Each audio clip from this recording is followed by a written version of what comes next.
Hi, thanks for joining me today. I'm here with Letitia Shelton, all the way from Australia.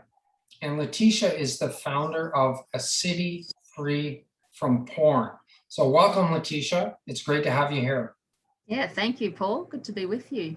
Yeah, it kind of blows my mind that it's a different day of the week over there, right? This is Yes, Monday evening in Canada and you're Tuesday morning in Australia? we are into the future. Let me tell you, Tuesday morning is fine and sunny. So Okay, you good. can look. I'm looking forward to a nice sunny Tuesday tomorrow. Yes.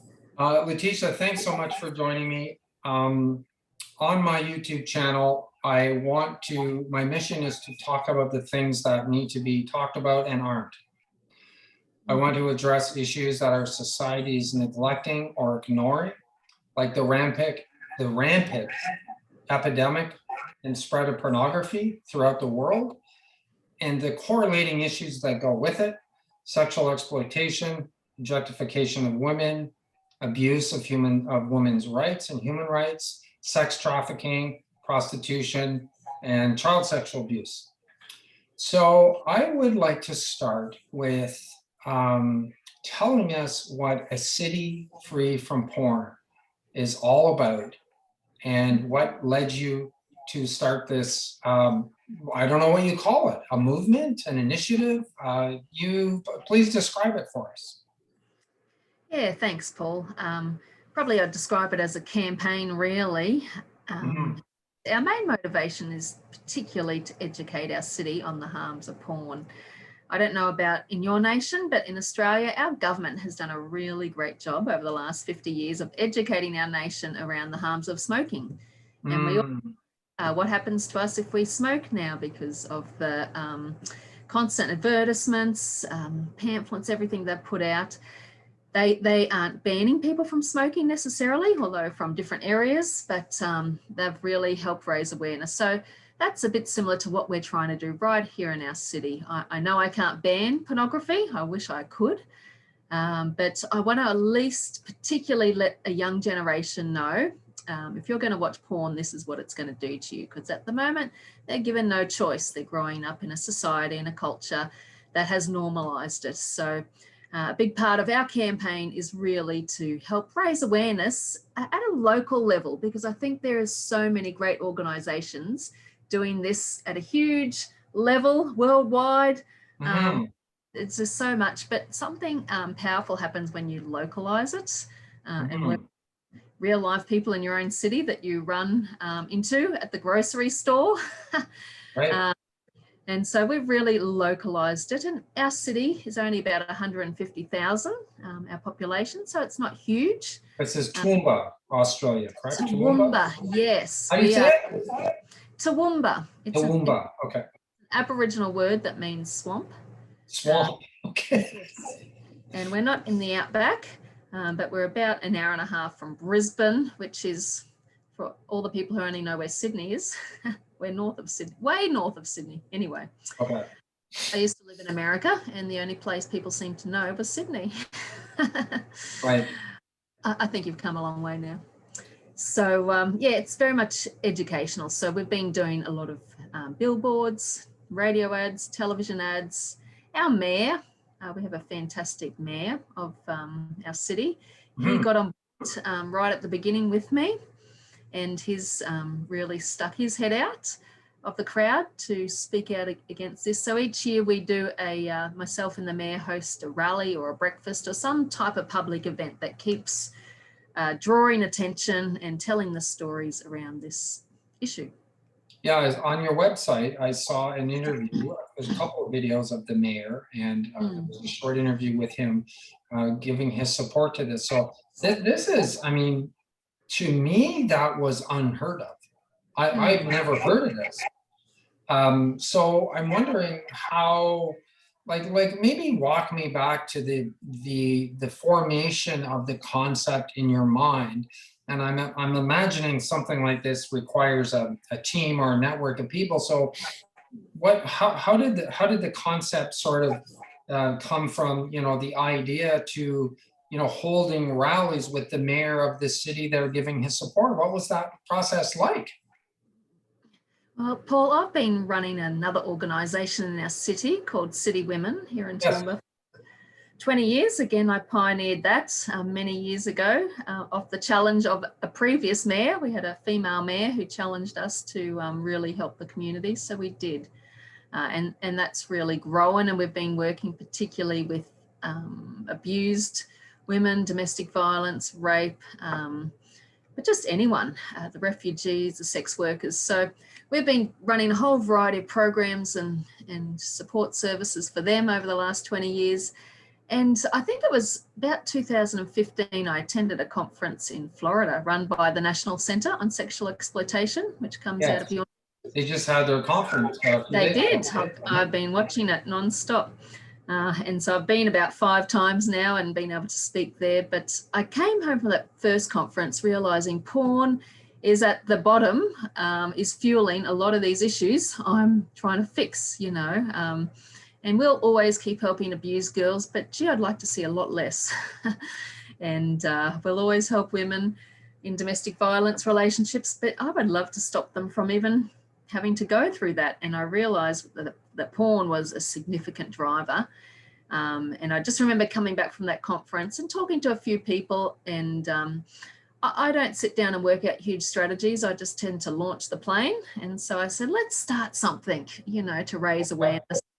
And a city free from porn came off the top of my head because that's what we want, even though it's an impossible name, but it gets people's attention. And it is catchy, yes, for sure. It's been a great talking point. And so I'm great friends with Melinda Tankard-Reist, who you've had on this show as well. Watch her interview with Paul. And I invited her to our city to speak on the links between porn and domestic violence. I saw a clip of the video of her talk, yes. Great speaker. Anyone watching this, go check out my interview with Melinda. She talks about what girls are going through in schools right now, and it will blow your mind. She's powerful. And so obviously when you have her speak at a community breakfast, we out with over 120 of our community leaders that morning, and that was really the launch of a city free from porn. We began, so 5 years ago. So did you, in your own personal journey, Letitia, did you, most people I talk to, and let's say 35 and up, maybe 40 and up, when I say porn, you know, they immediately think of Playboy magazine or something from, you know, the 70s or the 80s, like maybe when they grew up. And so I've had so many people, and maybe you've come across this, be like, what's the big deal? Like, we had porn in the top shelf of the bathroom, or my dad had a porn in, you know, or my grandfather had the pin-up calendars in the back of the door. Like, we're fine, we're okay, you know. So was that you, like, say 10 or 20 years ago? And if not, how did your understanding of this issue evolve? Yeah, look, that probably wasn't me, because I've been working with young people for 20 years now. So the minute you're working with people, you're right there in touch with everything that's going on.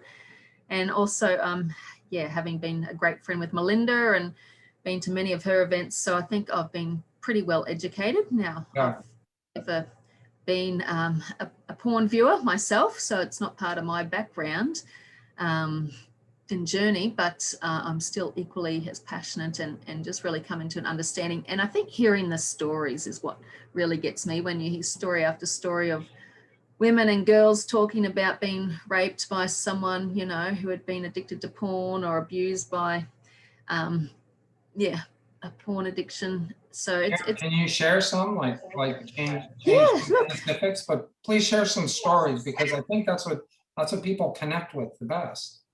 Yeah, definitely. Our very first City Free from Porn event, we had a young woman in her 20s who was in a relationship living with a guy addicted to porn, and she talked about him locking her away for days on end.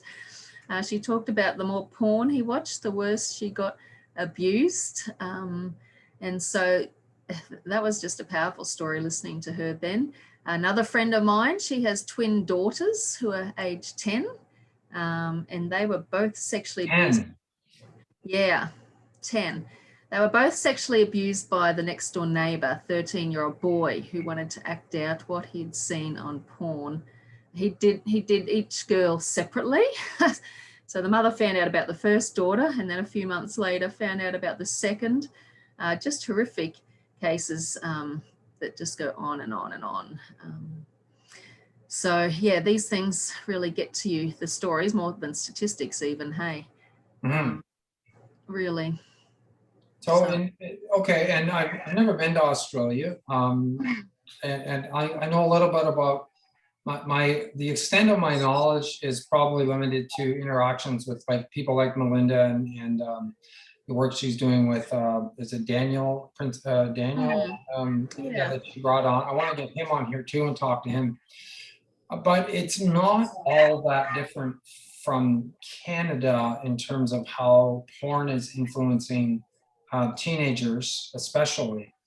But do you know the statistics in Australia in terms of how many men there watch porn, how many women watch porn? Is it something that's, I mean, apart from your city where you're intentionally creating an awareness, is it something that's really talked about or addressed in mainstream media at all, or in the medical profession or the counseling profession? I think, in much thanks to Melinda's work, it is certainly coming to the fore. As far as Australian statistics, look, I'm sure there are, but I think we can all just go just about by worldwide statistics because we're all impacted by the same websites, you know. Right. And look, all I've heard recently is that where there's good internet, there's good porn viewing. So nations where the internet is going well. We have a little nation off our east coast called Fiji. It's a little island Pacific nation. Right. Yeah. Only about 1 million people. I do a lot of work there. We actually launched Fiji Free from Porn.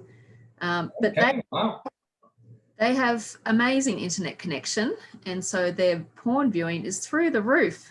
For a little island nation, it's just unbelievable. And every kid, you know, has a phone, has access, and it's really cheap for their data. So it's just no surprise that porn viewing has gone through the roof in those nations. But I think there's still at least 2 billion people in the world that don't have access to the internet. Yeah, everyone in North Korea. Yeah, exactly. Besides North Korea, you mean? Possibly. Yeah. So look, I think, you know, we talk about statistics, you know, at a worldwide level, more or less, although there are country statistics as well. Right. So what in your research, what are I mean, you and I, you know, we talk about this stuff all day, but some people watching this channel are like really don't see the big deal. What have you learned and heard firsthand? Like, I want to hear your anecdotal stories about ways in which porn is a big deal and is harmful, and how exactly is it? Yeah, well, let's just talk about the porn stars, the people having to make the porn. Okay. I a young woman a few years ago messaged me here in my city and want to have coffee with me. I knew her really well, and she said, "Letitia, I need to tell you I used to be a porn star," which I could not believe. She'd been in LA, Amsterdam, from my little city, but she was a nurse, just a young nurse. She's a blonde woman, and was stopped in the hallway of the hospital by a man who said, "You're good looking, would you like to do some modeling?" And what girl? Yeah. And she was vulnerable, as a lot of them are. They've come from broken families and always looking for love and acceptance. So she said yes to some modeling, and sure enough, within weeks and months, the contract was being expanded. You know, suddenly you're overseas and you're being asked to do these porn shoots. So she ends up on drugs, as many of them do, because you just can't do what they're wanting you to do in your right mind, with multiple partners and the violence and the pain. And then she had to start stealing to get the drugs, to do the porn shoots. And eventually she was caught. So she's got a criminal record, and then she spent 5 years in rehab trying to get her life back together, which she had. Gosh. And so She when was people working tell me, as a nurse. So she was working as a nurse. And 5 years as a later, she's done porn, a drug addict, and in rehab. yeah, and a criminal record, so And a criminal record that'll follow her around. she can't get back into nursing now because of that. Oh. So, you know, people tell me, oh, me and my partner, we watch porn and it's so empowering, it doesn't hurt us. And I say, well, I'll just tell you about some of my friends. And I begin to tell their stories. And yeah, there's many other women who've talked about the harm, have come out of the industry and talked about the harm and how porn, they were groomed by porn. What do you mean by groomed? Can you explain what you mean? Well, I think these are particularly women who are sexually abused, were groomed by porn from a young age to normalise their abuse, that what happens to everyone, that this is normal behaviour, and it's only later on in life that they realise what it's done to them. So yeah, there's just so talking about it from the porn stars, but then also when you hear the stories from the guys who have been addicted for many years. What are they telling you? Yeah.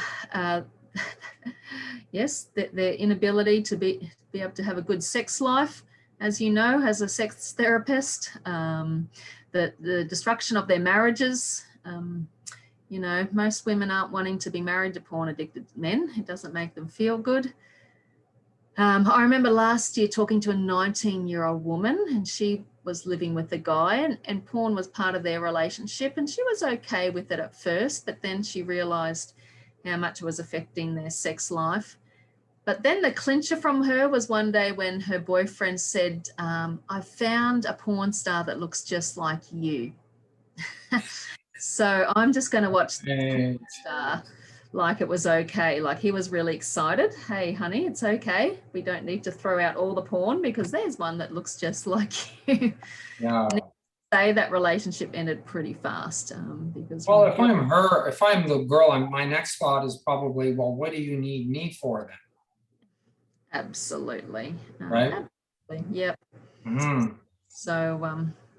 Do you ever talk to women who talk about being addicted to porn? Because the fastest growing, from what I understand, Letitia, the fastest growing demographic of porn users is females age 18 to 25. I mean, that may have changed, but I know a couple of years ago that was the case. What have you heard in your circles about that? Yes, when I started this campaign, women began to come out and to share privately with me, with their stories with me. And that's the beauty of a campaign, a localized campaign like this, because they can go in person. But so many women struggle in silence because they think it's only a man's problem, and they don't want to, especially if they're from a faith-based background. You know, you don't want to tell anyone that this has been your problem because of the shame and the issues around that. So it's been a lot harder for them to get help. You know, to come out of it. And now, slowly, a few more women's recovery groups are beginning to emerge. We don't live in Australia. We need a lot more, I think, worldwide, because the porn industry knows now that it's got the men, and so they're going after the women. So that's their next target, especially the younger women. And unfortunately, they fall for it, and they become producers of it. You know, we're aware of OnlyFans and how that is taking off at a great rate of knots. Because of the drive for income there. Yeah, so for those watching that aren't familiar, OnlyFans is a paid site where girls will post pictures of themselves at various states of undress, I guess. And what you do is subscribe. So a guy would go on and subscribe to one of his favorite models and pay a monthly fee. And some girls are making tens of thousands of dollars monthly on OnlyFans, right? Yeah. Yeah, and I want to talk to someone, and if you know of anyone, let me know that's been through that whole thing, because I imagine that's going to chew them up and spit them out pretty quick as well, or they realize at some point, and I'm not trying to, I don't want to come across as harsh or judgmental to them, but it sounds like selling your soul a little piece at a time for money. And most of the people I've talked to, like say that I've worked in the sex industry, it really exacts a toll psychologically on them. So that's a disturbing trend. And OnlyFans is fairly new, eh, Letitia? Like a couple of No, years? I think 2016 it started. Oh, it's been around that long, eh? Look, it's really taken off during COVID as people are in Right. lockdown, losing their jobs. But it's really the modern day pimp, because 20% of your funds have got to go back to OnlyFans. So, you know, they're Whoever started that is making more money than they know what to do with. yeah. And look, the ones who make the big money really are the celebrities. The average person, when you've got over 1 million creators on the site, Yeah. you've got to work hard for every cent. So and then you end up doing things you don't want to do. And you can actually track down who's in your city on OnlyFans. So you can end up meeting with them. So it's a very slippery slope, unfortunately. Right. Wow. So where's your why did you start, like, except for the reasons we've already talked about, what's your personal motivation to do this? Because this is a lot of work and probably a thankless task at times, and you're probably met with a lot of indifference, apathy, misunderstanding, and abuse, possibly. So which actually I might want to talk with you about, but what's your spark? I just have a huge justice meter in my heart. So this is a justice issue. I mean, the injustice of porn and the oppression and our silence. I think what gets me more is our silence. And again, I come from a faith-based background too, and I see the church really silent. We aren't talking about it with our young people, and you know, the statistics between the church and non-church are just the same, even worse sometimes, because we know it's bad and we hide it. But just to uncover just the evilness of it all. And the great thing is, yes, while there is huge opposition, most of the normal people out there know that it's harmful. And especially when you talk about what it's doing to children, you can really all agree with anyone in your city. But for example, as I said, our other organisation, City Women, we do a lot of support work with women in our city, and we support the sex workers, and we have a great relationship with our brothel manager. And so she refuses to show porn in her waiting room at the brothel because of the harm, well, because of how it, I guess, revved up the men. And she said when we showed porn in the brothel, they were more violent and more rough with the women in the brothel. So I've just been encouraged from the brothel manager to school principals to business owners to mums and dads that they are right behind us. It's just the crazy few that continually stand up and oppose me, and that's okay. Yeah. But what's the worst thing someone's said to you, or in terms of opposition, or have you endured like abuse a lot over the years? Oh, look, the most of it comes through the Facebook, doesn't it? You know, we have a Facebook site, and most of them are keyboard warriors hiding behind Right. hiding behind their screens. So, you know, and most of them are probably porn addicted guys, and they use intimidation to try and shut me up. And unfortunately, porn destroys your brain cells. That's a side effect. And so I'm Brain like, damaged. I just look at what they write to me and think, oh, they've lost a few brain cells. So anyway, but yeah, look, you get death threats, but again, are they the crazy people? You don't know. Anyway, I just pass it all on to the police. I'm good friends with the police in our city. Right. Does that not bother you though, getting death threats for simply speaking out about something that's causing harm? Not at the moment. Look, I think if they start throwing rocks through my windows or something. Look, actually, you expect opposition, don't you? And I always get a bit worried when things go quiet, because I'm like, what's going on at the moment? It's all a bit. Yeah, and I've noticed, like, because I'm, following like hearing you talk and following Melinda's work and Gail Dine's work and some of these women, they report a lot more negative abuse than I have ever got as a man. I get silence, but I hardly ever get overt abuse directed at me. And certainly my life's never been threatened, and no one's ever threatened to rape me, which I think happens to Gail like on a daily basis almost. Yeah, no, So, a lot of it's intimidation. yeah. Well, that takes a lot of courage on your behalf, Letitia, because, let's face it, it's a lot easier to just stay home and say nothing and watch TV, right?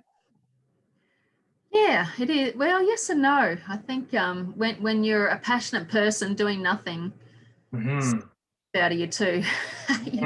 Well, no, yes, you're right.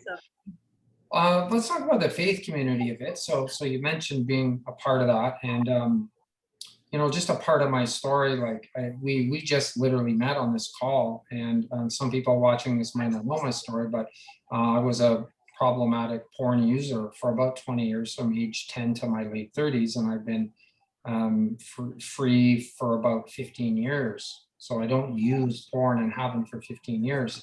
But coming through the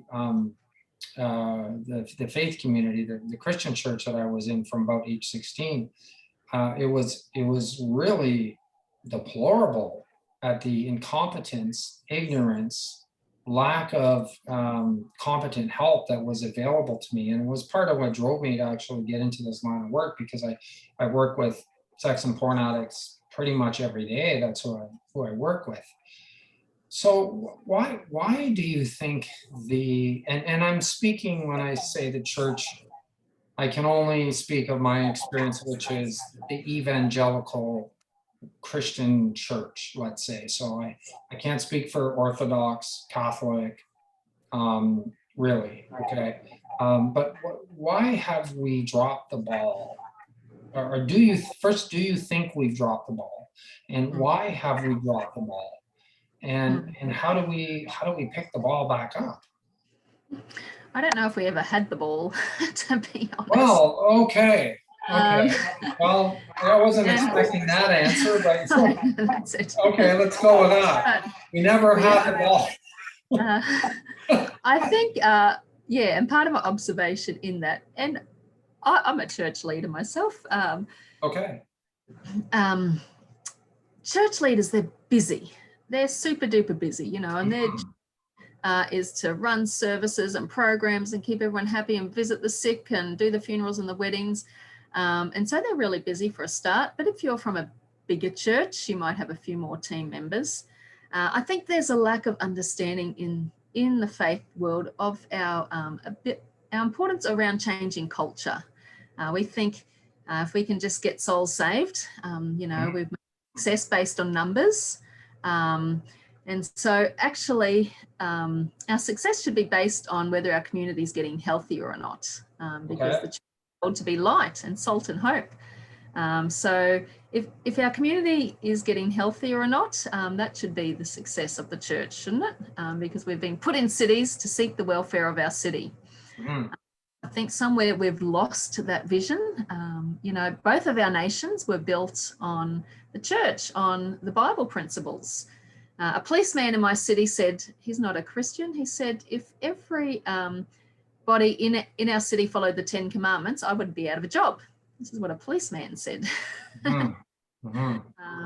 So we've really somehow abdicated our responsibility to be in the community and to be, just bringing, just seeking the welfare of our community.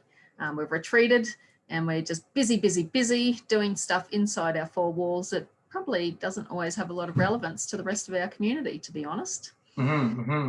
So that's my little... I'm surprised you didn't mention another thing, which is, I wonder how many of our pastors and church leaders themselves who are men are involved in pornography use at some level. Look, that was on the tip of my tongue too. It's in the church and out the church as well.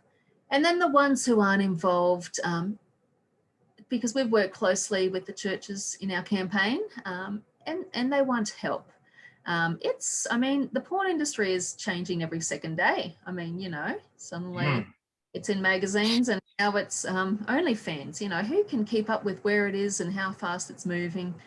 And so I guess part of my role is, and they just don't have time. So if this is going to be a focus, I do spend time in researching, and how can I feed that information? How can I equip the churches and my city? I have this year, and I think you first contacted me when I was way up in Northern Australia riding my bicycle. You were doing a bike ride to raise. Yeah, to raise funds. So this year, I've really wanted to be able to help equip parents more than ever. Even though I work with our school principals and we run programs and bring in speakers into the schools like Melinda, by the time our 15-year-old boys are getting to talk on the harms of porn at school, it's probably 4 years too late. They've already been watching it 4 or 5 years. Right? They have. And most of our elementary, primary schools aren't talking about porn because they just don't think they need to, and parents probably wouldn't like it. But if the average age of viewing porn now is around the age of 8 to 11, how do we equip parents? And our Australian government did a survey on Australian parents, and 77% of Australian parents said it's their responsibility to speak to their kids about porn. Okay. Less than half do. Just because they don't know what to say, when to say it, how to say it, because it's ever changing. And so this great little resource here, how to talk to your kids about porn, is to help. And it's only a thin little book. Did you write this, Letitia? No, I wish I did, but I didn't. I actually picked it up. It's from, I think, either American or Canadian group. Educate, Empower Kids, they're called. Doesn't ring a bell. Okay. I picked it up when I was in DC at a conference a few years ago. Okay. And Melinda gained the rights to print it here in Australia. So me and her use it by the thousands. So So if a parent's watching this and they want that book, can I put, if I put your link to a City Free from Porn in the credits, will you have something in there?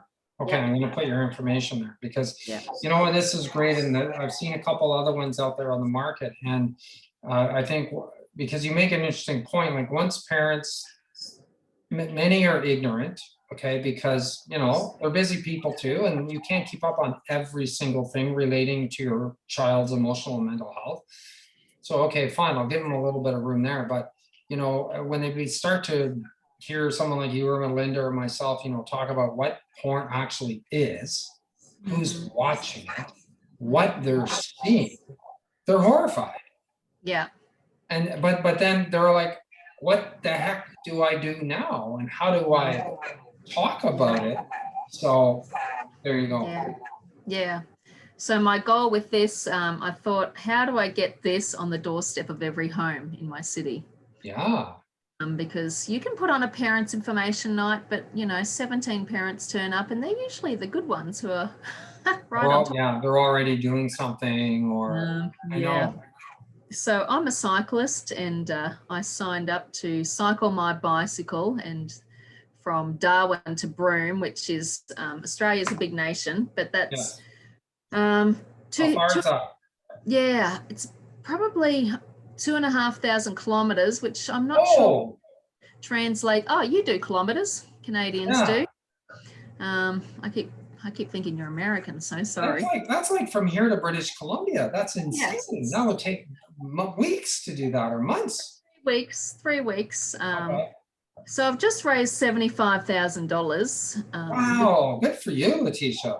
Which has bought us about 16,000 of these, which we've already delivered 7,000 into homes. Just years, people just putting up their hand and wanting to deliver their suburb. So we'll continue that campaign, but I guess it's a really front foot. Let's get a resource, and I'm so aware the risk could be that people pick it up and chuck it out, and that's okay. I'm prepared for that to happen, because you just got to sow some seeds out there in the community. But already I've had, and this is the beauty of being in your own community, particularly mothers have stopped me and said, thank you, we received the book, thank you. That is language to have conversations with my children. So yeah. a lot. Well, I love how you're not only pointing out the problem, but providing solutions for it too. You got to. Yeah. Yeah. So how is a city without porn, idealistically speaking, so let's do a thought experiment. You wake up tomorrow, a miracle happened while you were sleeping, and Toowoomba is free of porn. People, when they go on their computers or their phones, it's not there. Every file that's been downloaded is gone. Every DVD or CD or movie is gone. How is this new city different or better than the old city? It's good to dream like that, isn't it?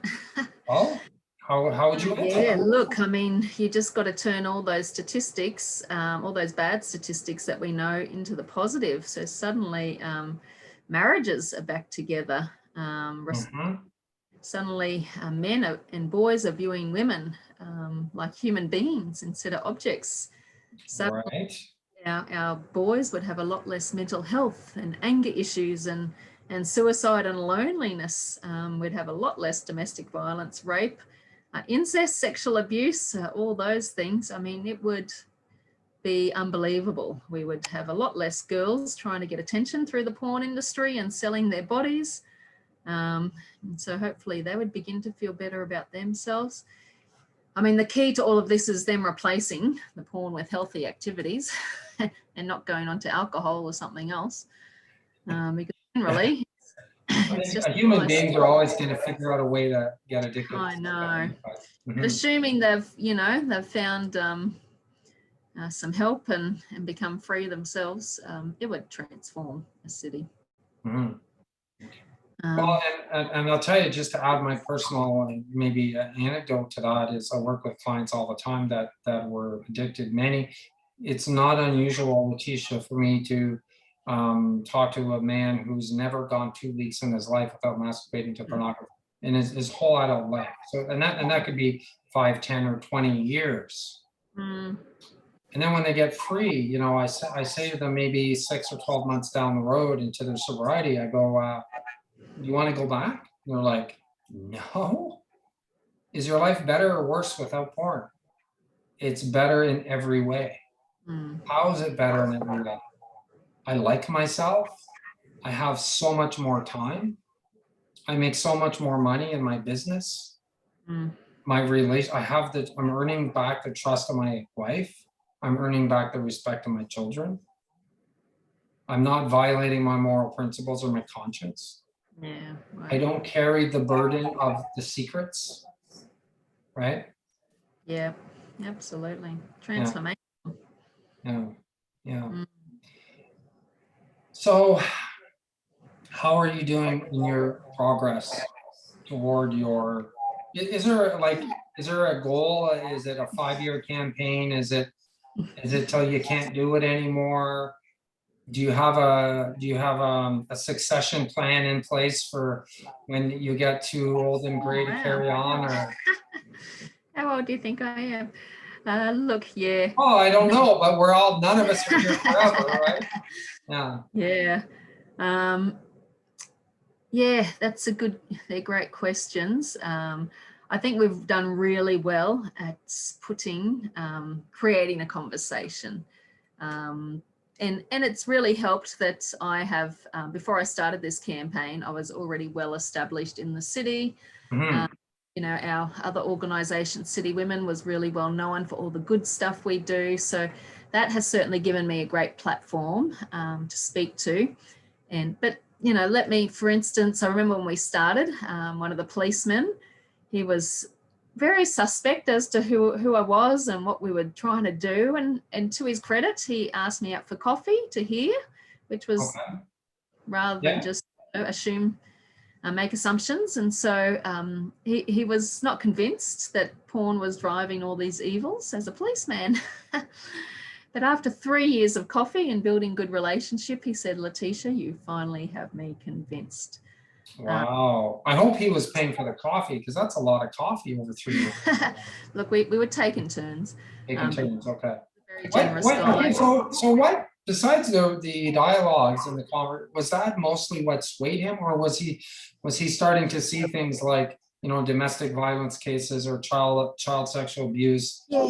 was coming up? Like, because I know officers I talk to are saying it's almost, I interviewed an officer a few years ago who investigated child sex assault cases, and he said every single home there was reams of pornography. Of course, yeah. Right. And this policeman had more of an office job. Oh, okay. Much on the front line. I continually emailed him research, and yeah, every time we met up, I'd share stories. He came to some of our events. So I think it was just, yeah, which is great, because that's what the whole campaign is about, wanting to change people's minds from this is, you know, adults can do what they want to no, this is quite problematic. So I think then last week I spoke to all our high school principals. Oh, nice. So again, you know, the campaign has opened up doors into just different sectors of our city. And this was out of a relationship that I had particularly with one of the principals, and she said, come along to our gathering, and they're going to fund, they're going to put on a parents' night and fund this book for every parent who attends. This is all our principals joining together across the city. So, you know, wow, that's amazing. And then, you know, we've had different media groups come and make documentaries out of us. I think we're becoming maybe not such a household name, but people are certainly aware of us. Most weeks I'm getting messages from parents saying help. So at least people are seeing us as a source of information and help. Church groups are asking me to speak. There's just a lot more awareness. And this is, you know, unlike the anti-smoking campaign that our government did, they had billions of dollars. Yes. You know, I'm riding my bike across the outback of Australia to, you know, get. Right. So none of this we've had funding, or, you know, it's a lot of it's just been me trying to crowdfund from my Facebook page and come up with new ideas. The good thing is, I mean, well, it's probably bad. My biggest donators usually are women, because their children have been into porn or their marriage is broken up, but they give and they fund it because they are just so desperate to get rid of porn out of society. They hate it. So oh, sorry, who is it? The ones who have been affected by? Usually a lot of mothers. Oh, mothers. Okay. Yeah. Yes. So and it's hard to get, you know, big businesses on board, because they don't really want to stick their logo to an anti-porn campaign yet, but we're still working on them. Yeah, So, I'm really I'm blown away by your resourcefulness and your influence. Like, you're obviously a person of great influence in your community that you've earned over many years of service. yeah, And, takes time. and it's commendable that you're taking on something that is, I mean, it's like David and Goliath, really. I mean, this thing's so big, like it's never going to go away. I'm convinced of that. But yet, what do? Just stand by and do nothing? I don't think that's acceptable either, right? Yeah, no, you know, I mean, I can understand why it is just easy to be overwhelmed by it, but doing nothing's not an option. And so it does create people like you and I, Paul, who have some leadership and hopefully a bit of courage. And with your own story, I was just at a little town 2 hours away on Saturday. They only have 4,500 homes, but they're going to raise money to get this into every home. So as you begin to step out, that gives other people courage and ideas as well. And so it does take the forerunners to get out there. And you know, I think you mentioned this smoking, and it reminds me of Gail Dines' approach to this is looking at porn as a public health issue. Yeah. like tobacco was, you know. And it's amazing, like you can look at tobacco ads from the 50s, I mean, at least in Canada and the United States, and there'll be, you know, a doctor in his white coat with a cigarette promoting Camel cigarettes for anxiety. And you're looking at that and you're going, is that, it's not a Photoshop, this is an actual ad from, you know, the 50s. Mm-hmm. And then we had a process of about 20 years of people that were, well, I think probably being impacted by either, you know, they all knew someone or were related to someone that was dying from smoking. And so that went on for about 10 or 20 years. And then they started coming together and speaking out about the harms of it. And then the industry buried all the research for about another 10 or 15 years. And then we finally got to where we are, which I'm 53. So I remember smoking still being pretty cool and accepted in the 70s. And when you went out to a restaurant, they, you know, you smoked in people's houses, you smoked in the car. The average person would never dream of doing that today. I wouldn't just walk in your house and light up a cigarette, or get in your car and light up a cigarette, right? So the culture shifted. So looking at this as a public health crisis, that it's harming children, youth, creating addiction, destroying marriages, and creating all kinds of mental health problems. Do you think that's a good approach to take to help change society's perception of it? Yeah. Absolutely, and I love that there's about 16 states now who have done that, and I use that quote many times. In the US, you mean? Sorry? Sorry, you mean in the United States? Yes, yes, sorry, in the United States. What, declared it a public health crisis? Right. Yes, which is huge. So that's just good to, to quote to your politicians, especially that, hey, our leaders, our civic leaders are seeing that this is destroying society. Yeah, have they in Australia? And forgive me, I don't know how you're broken up geographically. Is it just one big state? No, we have states. Okay, I thought so, but yes, we have states.